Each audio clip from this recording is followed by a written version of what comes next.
اعوذ باللہ من الشیطان الرجیم، بسم اللہ الرحمن الرحیم۔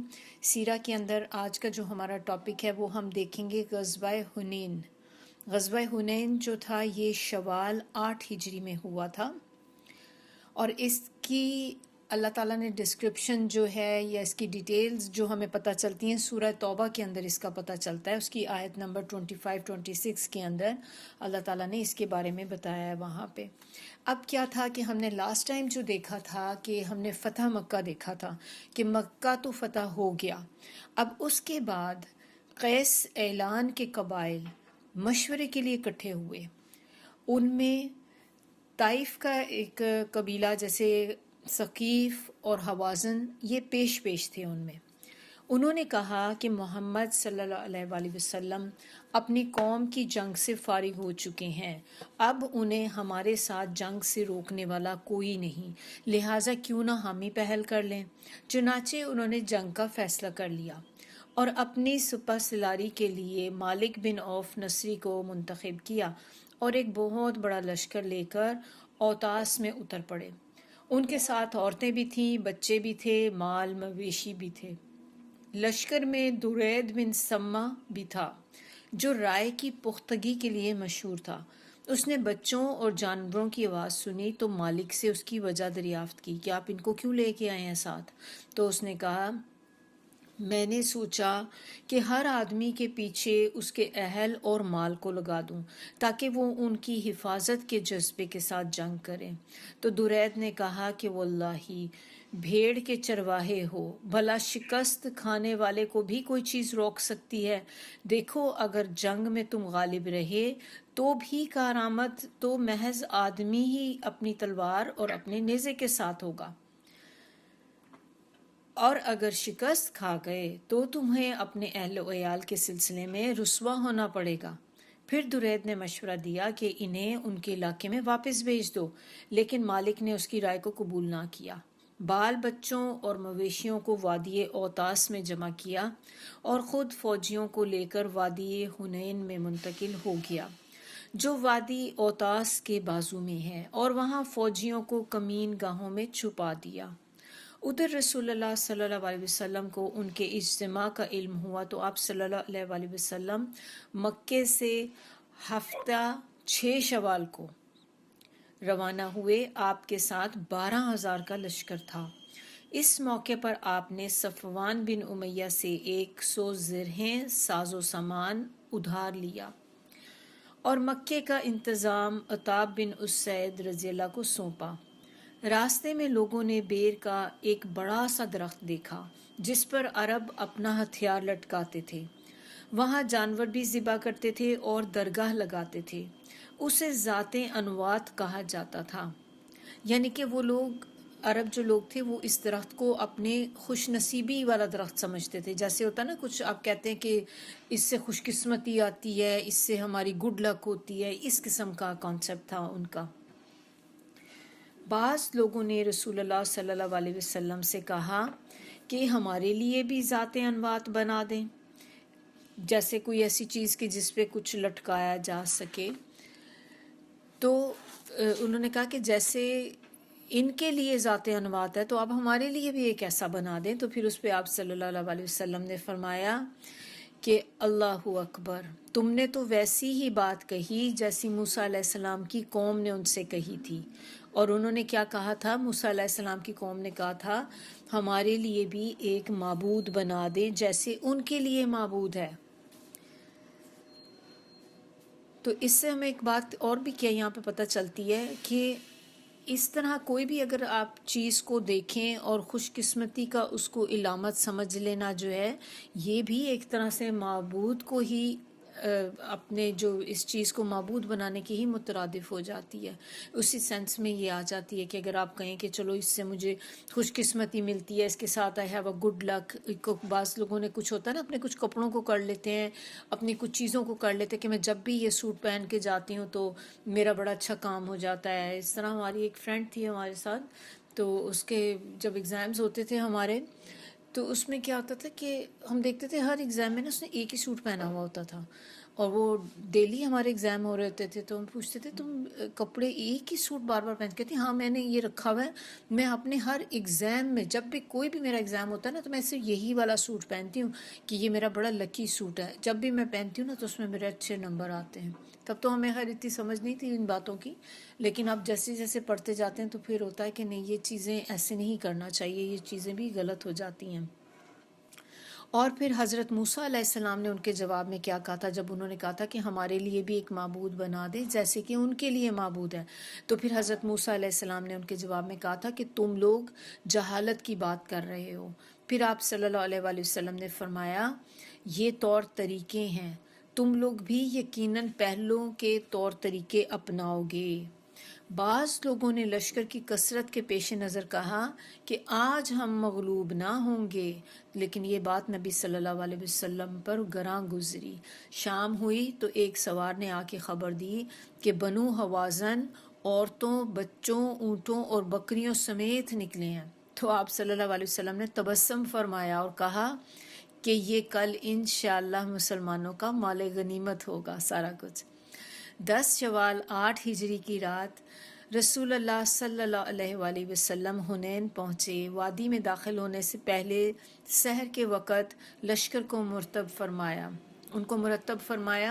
مہاجرین کا پرچم حضرت علی بن ابو طالب رضی اللہ کو دیا، اوس کا پرچم اسید بن حضیر کو رضی اللہ کو دیا، اور خزرج کا پرچم حباب بن منظر رضی اللہ کو، اور کچھ دوسرے پرچم دوسرے قبائل کو دیے۔ 2 زرہیں پہنی، سر اور چہرے پر خود لگائی۔ اس کے بعد ہر اول دستے نے وادی میں اترنا شروع کر دیا۔ اسے چھپے ہوئے دشمن کی موجودگی کا علم نہ تھا، ابھی وہ اتر ہی رہا تھا کہ اچانک دشمن نے ٹڈی دل کی طرح تیروں کی بارش شروع کر دی، پھر وہ فرد واحد کی طرح ٹوٹ پڑا۔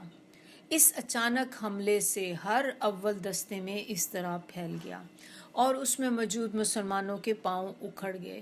جو لوگ پیچھے تھے وہ بھی انہی کے ساتھ ہو لیے اور یوں شکست ہو گئی۔ اس صورتحال سے بعض مشرکین اور بعض نئے مسلمان جو تھے وہ خوش ہو گئے۔ نئے مسلمان جو خاص طور پہ جیسے کہ ابو سفیان نے کہا اب ان کی بھگدڑ سمندر سے پہلے نہ رکے گی، اور صفوان کے ایک بھائی نے کہا آج جادو باطل ہو گیا، اور اس کے ایک اور بھائی نے کہا کہ محمد صلی اللہ علیہ وآلہ وسلم اور اس کے ساتھیوں کی شکست کی خوشخبری سن لو، اب یہ اس کو کبھی بھی نہیں جوڑ سکتے۔ مگر اس پر مشرک صفوان اور 9 مسلم اکرمہ بن ابو جہل بگڑ گئے اور دونوں کو ڈانٹ پلائی۔ جہاں تک رسول اللہ صلی اللہ علیہ وآلہ وسلم کا تعلق ہے تو نہ صرف یہ کہ آپ تھوڑے سے انصار اور مہاجرین کی معیت میں ثابت قدم رہے، بلکہ آپ دشمن کی طرف بڑھنے کے لیے خچر کو ایڑ لگاتے اور فرماتے جا رہے تھے میں نبی ہوں، جھوٹا نہیں ہوں، میں عبد المطلب کا بیٹا ہوں۔ ابو سفیان بن حارث رضی اللہ نے آپ کے خچر کی لگام پکڑ رکھی تھی، حضرت عباس رضی اللہ نے رکاب تھام رکھی تھی تاکہ دشمن کی طرف تیزی سے نہ جائیں۔ چنانچہ رسول اللہ صلی اللہ علیہ وآلہ وسلم خچر سے اتر گئے اور اپنے رب سے دعا کی اور مدد مانگی، اور حضرت عباس کو جن کی آواز خاصی بلند تھی حکم دیا کہ آپ صحابہ کو پکاریں۔ حضرت عباس رضی اللہ نے پکارا، اپنی آواز سے وادی بھر دی، اے درخت والوں، یعنی کہ درخت والے کون تھے؟ جو بیت رضوان کی تھی نا، جنہوں نے درخت کے اوپر، درخت کے نیچے بیت رضوان جو ہوئی تھی، ان کو پکارا کہ کہاں ہو تم سب؟ یہ سن کر وہ اس کی طرف مڑے جیسے گائے اپنے بچوں کی طرف مڑتی ہے۔ وہ کہہ رہے تھے کہ ہاں ہاں آئے آئے۔ اس طرح جب 100 آدمی جمع ہو گئے تو آپ صلی اللہ علیہ وآلہ وسلم نے دشمن کا سامنا کیا اور لڑائی شروع کر دی۔ اس کے بعد انصار کی پکار شروع ہوئی، پھر بنو الحارث بن خزرج میں محدود ہو گئی۔ ادھر مسلمان دستے ایک کے پیچھے ایک آتے چلے گئے، یہاں تک کہ آپ صلی اللہ علیہ وآلہ وسلم کے گرد ایک بڑی جماعت جمع ہو گئی، اور اللہ نے اپنے رسول صلی اللہ علیہ وآلہ وسلم اور مومنین پر سکینت نازل کی اور اندیکھا لشکر اتارا۔ اندیکھا لشکر کیا مطلب؟ یعنی کہ فرشتے اتارے جو دیکھے نہیں ہوئے تھے نا، اندیکھا لشکر جس کو کسی نے نہیں دیکھا تھا، اللہ تعالیٰ نے ایسا لشکر بھی اتارا، فرشتوں کو بھیج دیا ان کی مدد کے لیے۔ چنانچہ مسلمانوں نے پلٹ کر حملہ کیا اور دھواں دھار جنگ شروع ہو گئی۔ رسول اللہ صلی اللہ علیہ وسلم نے فرمایا کہ اب چولہا گرم ہو گیا ہے۔ پھر آپ نے ایک مٹھی مٹی لے کر قوم کے چہرے پر ماری اور فرمایا چہرے بگڑ جائیں۔ اس مٹی سے ان کی آنکھیں بھر گئیں۔ اس کے بعد ان کی تلواروں کی دھار کند اور ان کا حوصلہ ٹوٹ گیا، یہاں تک کہ وہ پراگندہ ہو کر بھاگ نکلے اور مسلمانوں نے مارتے پکڑتے ان کا پیچھا کیا۔ چنانچہ عورتوں بچوں کو پکڑ لیا اور بہت سے فوجیوں کو گرفتار کر لیا۔ اس دن خالد بن ولید رضی اللہ کو بھی بہت سے زخم آئے، اور رسول اللہ صلی اللہ علیہ وسلم کے ساتھ اللہ کی عنایت دیکھ کر بہت سے مشرکین مکہ جو تھے وہ مسلمان ہو گئے۔ مشرکین بھاگے تو 3 گروہوں میں بٹ گئے۔ سب سے بڑا گروہ جو تھا وہ طائف کی جانب بھاگا، دوسرے گروہ نے نخلا کا رخ کیا، اور تیسرے گروہ نے اوتاس میں مورچہ بندی کی۔ آپ صلی اللہ علیہ وآلہ وسلم نے اوتاس میں ابو موسیٰ اشعری رضی اللہ کے چچا ابو عامر اشعری کو صحابہ کی ایک جماعت کے ساتھ بھیجا۔ انہوں نے دشمن کو پراگندہ کر کے سارے مال غنیمت پر قبضہ کر لیا، البتہ خود ابو عامر اشعری رضی اللہ معرکے میں شہید ہو گئے، اور ان کی جگہ ابو موسیٰ اشعری رضی اللہ نے سنبھالی اور کامیاب و کامران واپس ہوئے۔ ادھر مسلمان سواروں کی ایک جماعت نے نخلا بھاگنے والے مشرکین کا تعاقب کیا اور درید بن ثمہ کو جا پکڑا اور اس کو قتل کر دیا۔ رسول اللہ صلی اللہ علیہ وسلم نے مال غنیمت اور قیدیوں کو جمع کرنے کا حکم دیا، جس کی کل مقدار یہ تھی: اونٹ جو تھے وہ تقریباً 24,000 تھے، بکریاں 40,000 بلکہ 40,000 سے بھی زیادہ، چاندی 4,000 اوقیہ، اور 1,60,000 درہم بنتا ہے جو اوقیہ ہوتا ہے نا، تو یہ 4,000 اوقیہ تقریباً 1,60,000 درہم کے برابر تھا۔ عورتیں اور بچے 6,000 تھے۔ ان سب کو جرانہ میں جمع کر کے حضرت مسعود بن عمر غفاری رضی اللہ کو ان کا نگران مقرر فرمایا۔ اس کے بعد آپ صلی اللہ علیہ وسلم نے طائف کا رخ کیا۔ راستے میں مالک بن عوف نصرہ کے قلعے سے گزرے تو اسے ڈھانے کا حکم دیا۔ طائف پہنچے تو دشمن 1 سال کی خوراک کا انتظام کر کے قلعہ بند ہو چکا تھا، لہٰذا اس کا محاصرہ کر لیا گیا۔ پہلے مسلمانوں کا پڑاؤ قریب تھا، اس لیے دشمن نے تیر برسا کر مسلمانوں کو زخمی کر دیا، لہٰذا وہ اس مقام پر اٹھ آئے جہاں آج طائف کی مسجد ہے۔ وہ پھر اس جگہ پہ وہاں سے آ گئے تھے، اور اس کو کہتے ہیں مسجد عباس، اس کا نام ہے مسجد کا۔ مسلمانوں نے دشمن کو ہتھیار ڈالنے پہ مجبور کرنے کے لیے کئی تدبیریں اختیار کی، لیکن کوئی تدبیر کارگر نہ ہوئی۔ حضرت خالد بن ولید رضی اللہ روزانہ نکل کر دعوت مبارزت دیتے۔ دعوت مبارزت کیا ہوتی ہے؟ کہ لڑائی کے لیے کہ ہے کوئی جو مقابلے پر آئے، لیکن کوئی بھی آدمی سامنے نہ آیا۔ ان پر منجنیق نصب کی گئی، لیکن یہ بھی کارگر نہ ہوئی۔ مسلمان جان بازوں کا ایک گروہ 2 ٹاپوں میں گھس کر نقب لگانے کے لیے قلعے کی دیوار تک جا پہنچا، لیکن دشمن نے ان پر لوہے کے جلتے ٹکڑے پھینکے، جس سے وہ واپسی پہ مجبور ہو گئے اور دیوار میں نقب نہ لگا سکے۔ ان کے انگور اور کھجور کے درخت کاٹے گئے، مگر انہوں نے اللہ اور قرابت کا واسطہ دیا تو پھر چھوڑ دیے گئے۔ رسول اللہ صلی اللہ علیہ وسلم کے ایک منادی نے اعلان کیا، جو غلام قلعے سے اتر کر ہمارے پاس آ جائے وہ آزاد ہے۔ اس اعلان پر تقریباً 23 کے قریب جو غلام تھے وہ اتر آئے۔ انہی میں ابو بکرہ رضی اللہ بھی تھے۔ وہ قلعے کی دیوار پر چڑھ کر ایک چرخی کی مدد سے، جس کے ذریعے سے راہٹ سے پانی کھینچا جاتا ہے یا نکالا جاتا ہے، لٹک کر نیچے آ گئے۔